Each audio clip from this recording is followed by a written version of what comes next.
What's going on, guys? My name is Sam, Stardust Nobody, the myth, the man, the legend, and welcome back to the channel.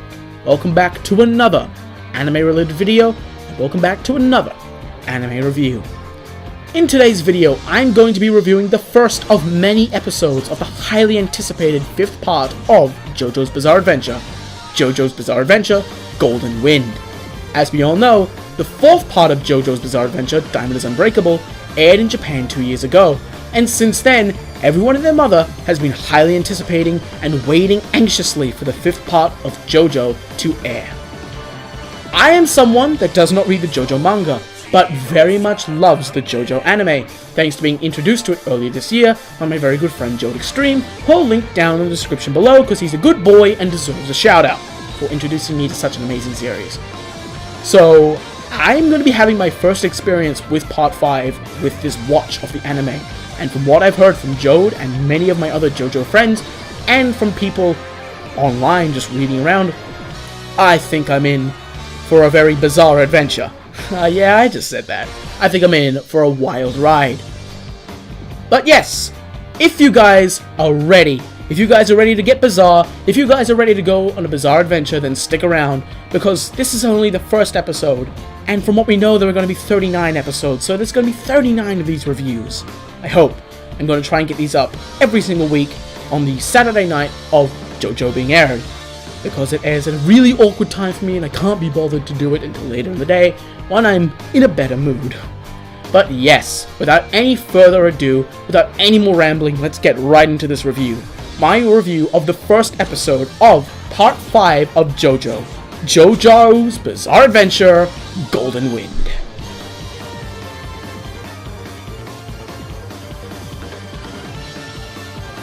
We start our first episode off by being introduced to the beautiful city of Naples. And I'm just going to say this now, if this is where Part 5 is set from beginning to end, then I am 100% on board. As we can all tell, the animation budget for Part 5 is much higher than Part 4 and the other parts of Jojo. Just, this place looks alive, it looks beautiful, it looks like a place you want to see constantly.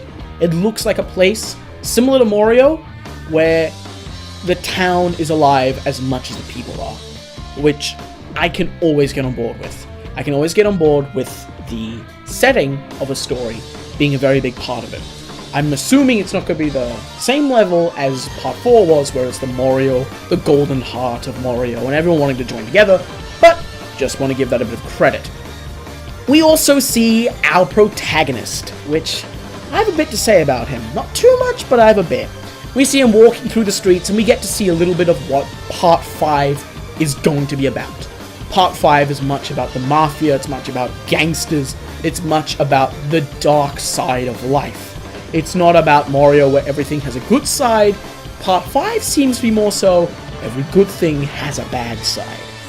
But that doesn't take away from the good side. We can see in the world of Jojo that this beautiful town has a dark underside. And the dark underside is the thing we're going to be focusing on here, which is nice, because normally in media we like to see the good side, the happier things in life, but Jojo is definitely something that goes towards the darker essence of things in the world. So we have our protagonist, Giorno Giovanna. Yes, I had to say it very weeby, because that's how you do it. If you don't know, Giorno Giovanna is the son of Dio. Dio, obviously, Dio Brando, the villain in Part 1 and Part 3, and it's confirmed that sometime when Dio was alive after being resurrected from the bottomless of the sea, while he had half Jonathan body and half his body, he met a woman and had a child, which turns out to be Giorno. We see Giorno doing his own thing. He scams the two women and steals their money. That's kinda cool. And we get to see his stand. We get to see his stand at work, which turns the money that the two women have into butterflies, and Giorno takes it for himself. Which, I'm not a huge fan of the old experience from what I've seen, at least the humanoid form, but I do like its concept a lot. It very much supports Jojo, it very much supports Giorno and his nature, which most stands are meant to do because a stand is the manifestation of the human soul. So it does make sense that someone who's aiming to be the greatest gangster in the world has a stand that very much reflects his ideals and wants in life. We then get to see a bit more of Giorno's good side, his happier side, where he uses the money to buy himself some gelato, but then buy some gelato for the crying kid next to him, which I can appreciate. I can appreciate when people with tough exteriors can have a bit of sympathy for children. We're then introduced to someone I'm not sure. I believe they're gone and done with. I'm not sure if we hear about them much, but Leaky-Eyed Luca? Odd name, I will say, but it's Jojo. We have people named Vanilla Ice. You can't really argue with that. We see Leaky-Eyed Luca is probably the top dog. He's the top gang member. And we see that Giorno is not really a-okay with that. We see that he wants to do his own thing, and he's kind of like, you're a dick, I don't want anything to do with you, I'm just going to do my own thing. Which comes up a little bit later. Afterwards, we see Giorno at the airport trying to get some quick cash by offering to drive some people somewhere. And we further emphasize the everything good in this world has a dark interior, where we see that the police officers are very easily bribed. Then we are introduced once again to our little Mario warrior from part 4, Koichi Hirose. I'm not a fan of Koichi, so didn't love seeing him again, but it's cool seeing how Jojo connects and seeing all the people in the different series, in different parts. Giorno obviously approaches Koichi, and we all know what happens from there. Koichi goes and offers to let Giorno drive him. Giorno tries and steals the bag. Koichi uses his stand echoes. We see Giorno's stand. We see that Giorno wins and scams him. And we see that Koichi is more emphasized to be an absolute bumbling buffoon. Don't really need to go into detail. I don't like talking about Koichi. Koichi makes me a little bit angry. But Koichi is Koichi. And he gets scammed by Giorno, which I can appreciate. But obviously, that isn't where Koichi ends in the story. We then get to see Leaky-Eyed Luca approach Giorno and try and assert himself as the top dog, but Giorno isn't in the mood to take any of that, so he's like, again, you're a dick, I don't want anything to do with you, and kinda kills the guy. Well, thinks he's putting him unconscious, but as we all know later, he's a dead motherfucker. That boy is dead. That boy is very, very, very, very dead. Later, we flash to a flashback of Jotaro, my boy, the legend, the myth, the man, telling Koichi that he needed to go to Italy to get some skin sample of the son of a very important person, according to Jotaro, saying that he's going to give the skin to the Speedwagon Foundation, and they're going to do all this stuff to it to prove that it's Dio's son. Obviously, we're talking about Giorno here, and Koichi does the thing where he's like, hey, Jotaro, this kinda looks like you. Obviously, you gotta push the thing that they're family members, so have the symbolism and they look similar to each other. So Koichi's walking along and he runs into Giorno again. Giorno is like, wow, how'd you find me? It's cool seeing the two fight again because I don't like Koichi, but I do like Echoes. Echoes is a really cool stand, and we obviously love, okay, master, let's kill the whore, bitch! I just had to do that because it's fun. But yes, Koichi comes into contact with Giorno and is like, you stole my money, you stole my luggage, I want it back. And Giorno's like, hell nah, boy. So he goes on his own way and tells Koichi essentially that he can't beat him and to stop doing things that are useless, or to quote his father, muda, muda, muda, muda. You gotta do English in Jojo reviews. It's fun. But Koichi obviously loses to Giorno, and Giorno gets away. Koichi then calls Jotaro, and Jotaro confirms that Giorno is indeed Dio's son. Koichi informs him that the person in the picture is Giorno, and Giorno has changed his hair color, or he didn't technically change it, it was apparently a natural occurrence, it just happened out of nowhere. And it's cool. I do like that we see Jotaro looking at the picture of him and the Crusaders. That picture, I think every Jojo fan sheds a tear sometimes when they look at that, thinking about a boy's Abdul and Kakyoin.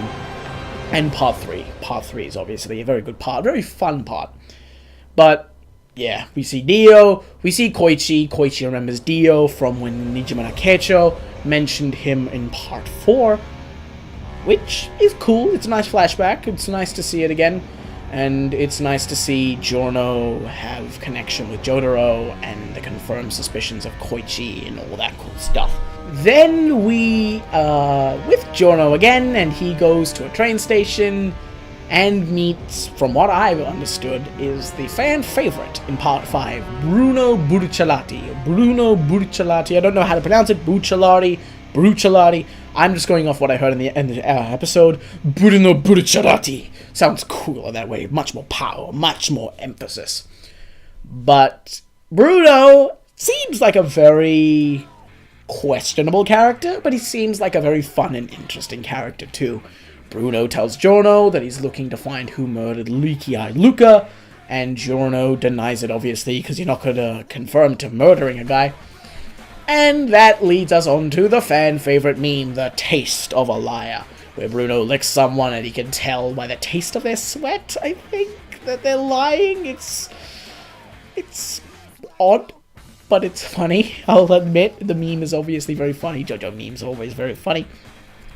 But yeah, we get to see Bruno, and then we introduced to his stand, and we learn that his stand's ability has the ability to put anything inside someone's mouth, which may not seem like a powerful stand, but as he confirms, he could put something like a fire extinguisher inside Giorno's mouth, and it would kill him.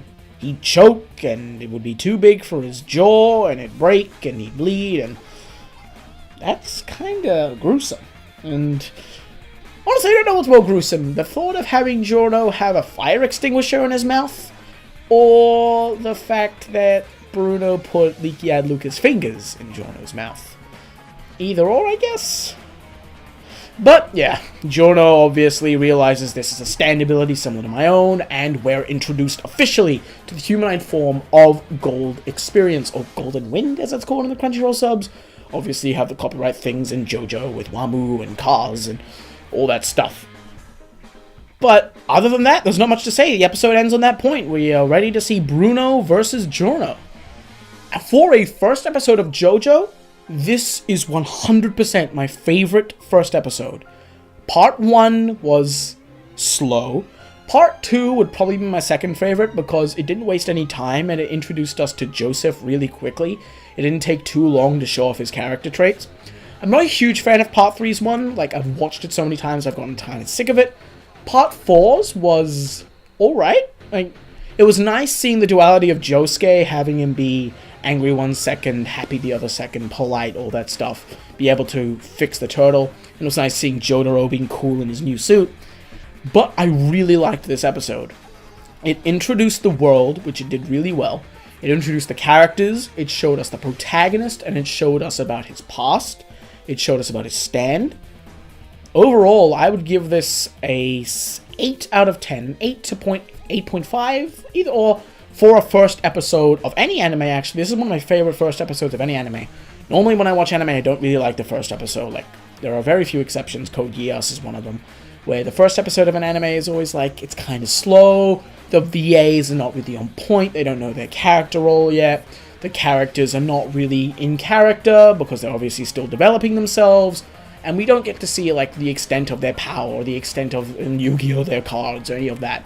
So I'm not really a huge fan of the first episode of any anime, but JoJo Part 5's first episode, I would say, is the best JoJo one, and one of my favorite first episodes of anime at all time.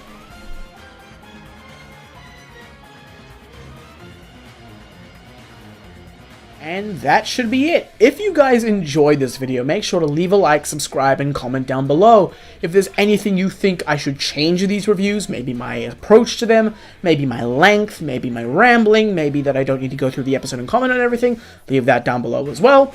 Obviously, I want to hear good criticism, and obviously I want to hear good things about my review and my videos, because that obviously gets me in a good mood. But if there are things that you seriously think need to be addressed, then put them down below, and I'll take them into consideration, obviously, because consideration is what good YouTubers do, I guess. And criticism may be hard to swallow, but you sometimes just gotta accept it. If you're excited for more Jojo, leave that down below as well, because I'm trying to do all 39 episodes of this part, do a review of them, because I'm very excited for this. It's the only anime I'm watching right now other than Brains. I don't really care about Brains enough to make reviews on it. But yes, if you guys enjoyed, do all the cool jazz. And as always, this actually applies here because this is a Jojo video. Stand proud and remember to have an amazing day, my friends. Stardust Nobody, signing out.